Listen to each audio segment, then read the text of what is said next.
Hello hi everyone. Hopefully आप सभी बहुत ही अच्छे होंगे। सो बेसिकली आज हम यहाँ पे नेक्स्ट सेकेंड वीडियो स्टार्ट करने जा रहे हैं। जो भी हमारा फर्स्ट वीडियो में पेंडिंग था वो हम अब इसमें कवर करेंगे। नॉट कि हम सारा नहीं कवर कर रहे हैं, लेकिन हाँ सेकेंड स्टेप के लिए हम आगे बढ़ते हैं। जो सर्विस एंड सपोर्ट डेल्यूज हम देख चुके थे फर्स्ट वीडियो में। आज हम डेटा टाइप्स शुरू करेंगे। कैसे क्या डेटा टाइप्स यूज़ करते हैं हम, क्या वेरिएबल्स होते हैं, क्या भी होते हैं। हालांकि मैं इसकी एक वीडियो और पहले डाल चुकी हूँ जो डेल्यूज लर्न में है, बट वो हम जो लर्न में पढ़ रहे थे। यहाँ हम है सेम ही कॉन्सेप्ट सेम है, बट यहाँ हमारे पास कंटेंट है और हम पर्टिकुलर एक टेक्स्ट पढ़ के उस चीज़ को अंडरस्टैंड कर सकते हैं। वहाँ पे डायरेक्ट उसका यूज़ बताया गया था, जो कि लर्न डेल्यूज ये है। इसमें मैंने पहले एक्सप्लेन किया था, अब हम इस पे बात कर रहे हैं। सो स्टार्ट करते हैं। स्टार्ट करने से पहले प्लीज़ प्लीज़ प्लीज़ मेरे चैनल को सब्सक्राइब कर दीजिए, क्योंकि सब्सक्राइबर बहुत ज़रूरी है। एंड ज़्यादा से ज़्यादा फॉलो कीजिए, क्योंकि जिस तरीके से मैं बता रही हूँ उस तरीके से आप चीज़ों को अगर फॉलो करेंगे तो होपफुली आप बहुत जल्दी ही डेल्यूज स्क्रिप्टिंग सीख जाएंगे और जो आपके लिए बहुत इजी हो जाएगा। सो आज हम डेटा टाइप्स का ओवरव्यू स्टार्ट करते हैं। In simple terms, data types एक वेरिएबल ही है जिसमें हम डेटा को स्टोर करते हैं, और वो बेसिकली एक वेरिएबल के अंदर हम किसी भी डेटा को जो स्टोर करते हैं उसका जो फॉर्मेट होता है डेटा का वो अलग अलग टाइप का होता है। कुछ नंबर्स होते हैं, कुछ डेसिमल यानी कि पॉइंट वैल्यू होती हैं, कुछ हमारे कैरेक्टर्स होते हैं यानी कि अल्फ़ाबेट्स होते हैं। तो ये अलग अलग टाइप का डेटा हम किसी एक वेरिएबल के अंदर स्टोर करते हैं। ये वाली लाइन यानी कि किसी वेरिएबल के अंदर हम डेटा को स्टोर करते हैं। जो वो डेटा होता है उस डेटा को हम डेटा टाइप्स बोलते हैं। यानी कि अभी मेरा नाम XYZ है। अभी मेरे पास बहुत सारी इन्फॉर्मेशन है। कुछ इन्फॉर्मेशन अच्छी है, कुछ मेरे पास नंबर में है, कुछ मेरे पास वर्ड्स में है। सो ये डिफाइन करता है कि मेरे पास जो इन्फॉर्मेशन है वो किस तरीके की है। यानी कि मैं एक आपसे बात कर रही हूँ तो अभी मैं एक कैरेक्टर यानी कि लफ्ज़ों में बात कर रही हूँ। अगर मैं आपसे यही काउंट में बात करने लगूँ, हिसाब का बात करने लगूँ, तो वो क्या होगा, मेरे नंबर में आ जाएगा, यानी कि वो नंबर्ड।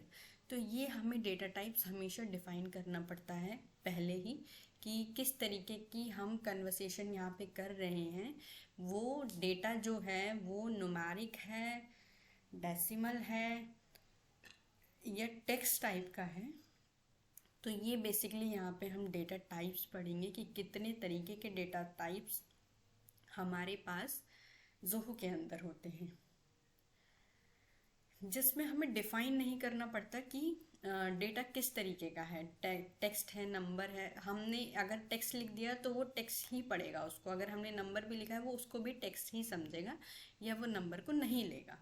ये लिमिटेशंस आ जाती हैं। अगर मैंने नंबर लिखा है तो वो एक अल्फ़ाबेट को नहीं रीड करेगा, वो सिर्फ नंबर को ही रीड करेगा। एग्जाम्पल में यहाँ पे ये चीज़ें इन्होंने यहाँ मेंशन करी है जो मैं एक्सप्लेन कर चुकी हूँ। सो यहाँ पे ये मेरे पास कुछ डेटा टाइप्स हैं। लाइक टेक्स्ट, जो मैंने बोला, टेक्स्ट क्या होता है, हमेशा एक कैरेक्टर को रिप्रेजेंट करता है। Sequence of character is called text. ये इसमें हम क्या करते हैं, अल्फ़ाबेट्स होता है, like name field, mail field and more. तो जहाँ पे भी ये चीज़ें आ जाती हैं वो एक टेक्स्ट कहलाता है।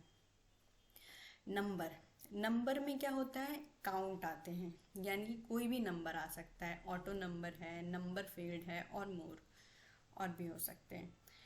डेसिमल में क्या है, करेंसी आ सकती है, परसेंटेज आ सकती है, और बहुत सारी चीज़ें और हैं यहाँ पे।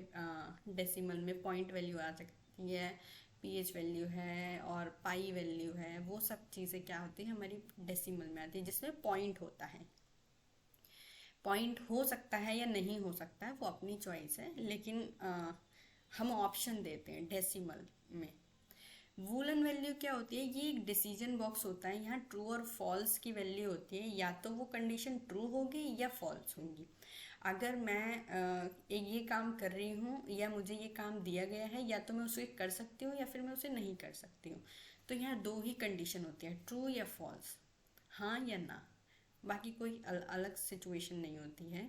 ये एक होता है, इसके लिए हम बोल सकते हैं जैसे कोई डिसीजन बॉक्स है, लाइक आप कोई भी डॉक्यूमेंट अगर पढ़ते हैं तो, या फिर आप टर्म्स एंड कंडीशन पढ़ते हैं तो लास्ट में एक एक्सेप्ट पॉलिसीज या एक्सेप्ट कुकीज़ करके एक ऑप्शन आता है, उसके आगे एक चेक बॉक्स बना होता है, या तो उसको आप अनेबल करते हैं या डिसेबल करते हैं, तो हाँ या ना का रिस्पॉन्स रहता है। तो उसी टाइप का यहाँ पे डिसीजन बॉक्स बूलियन वैल्यू में होता है। हमारे पास आता है डेट और टाइम।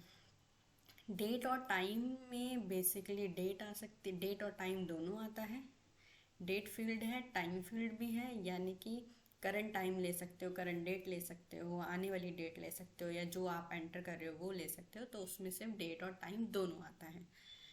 टाइम, टाइम आप टाइम में टाइम आ सकता है, बेसिकली टाइम में टाइम आता है, हम कोई और वैल्यू नहीं दे सकते उसमें, या अल्फ़ाबेट्स नहीं दे सकते, वहाँ टाइम ही आएगा।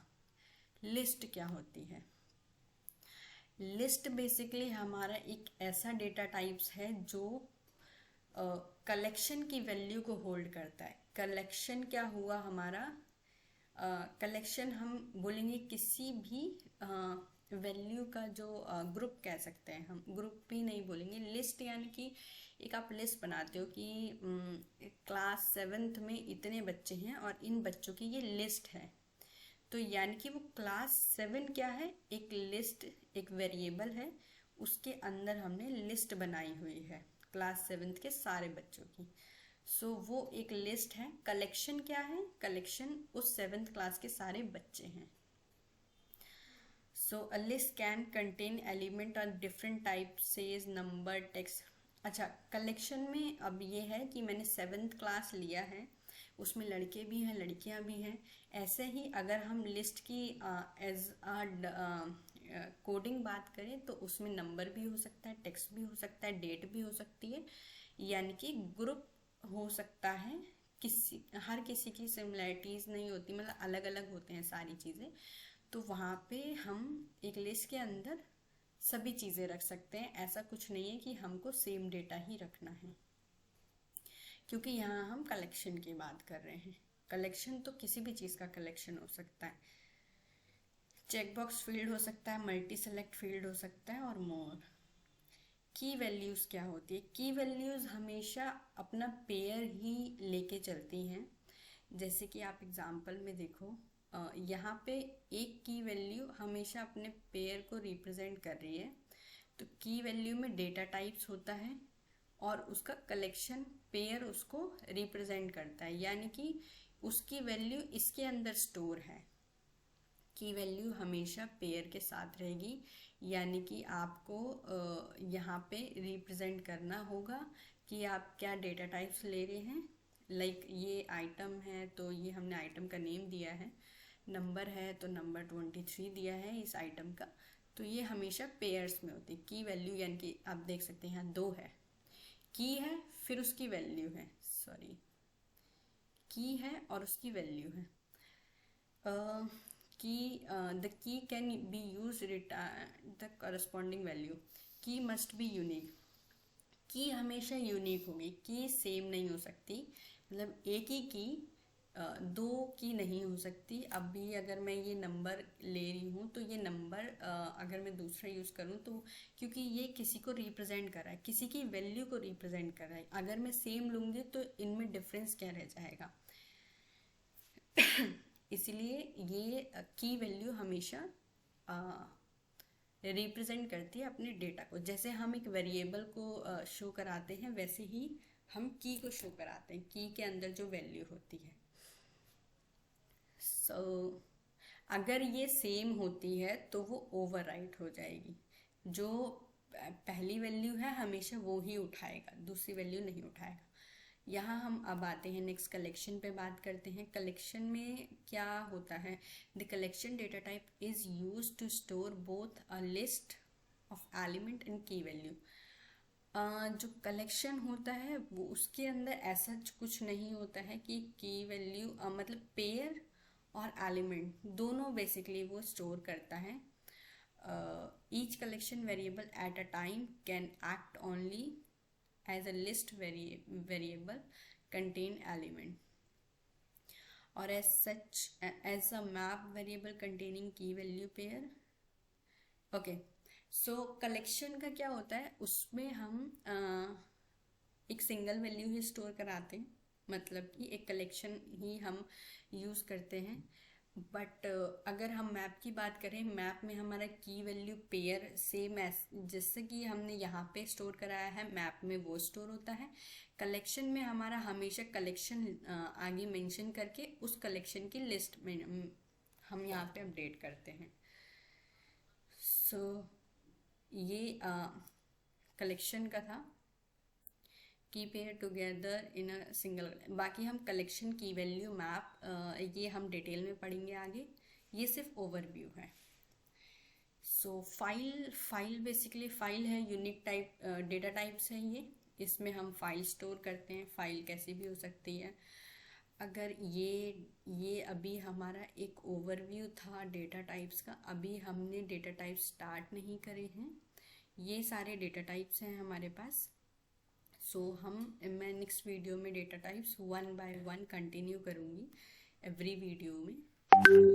सो बेसिकली अभी हम इतना ही क्लोज करते हैं, क्योंकि मैं बहुत छोटी छोटी क्लिप बनाऊंगी, इससे आपको इजी हो स्टडी करने के लिए, प्रॉब्लम ना हो, क्योंकि लंबी वीडियो देखी नहीं जाती और पढ़ी नहीं जाती, समझी भी नहीं जाती, इसलिए हम धीरे धीरे शुरू करेंगे।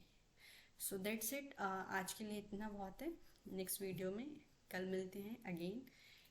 Thank you so much guys. And please अगर कोई भी डाउट है आप मुझे कमेंट बॉक्स में कमेंट कर सकते हैं। बाकी आप प्लीज़ मेरे चैनल को सब्सक्राइब कीजिए, आपके भी सब्सक्राइबर बहुत ज़रूरी है। Thank you guys, all the best, thank you so much.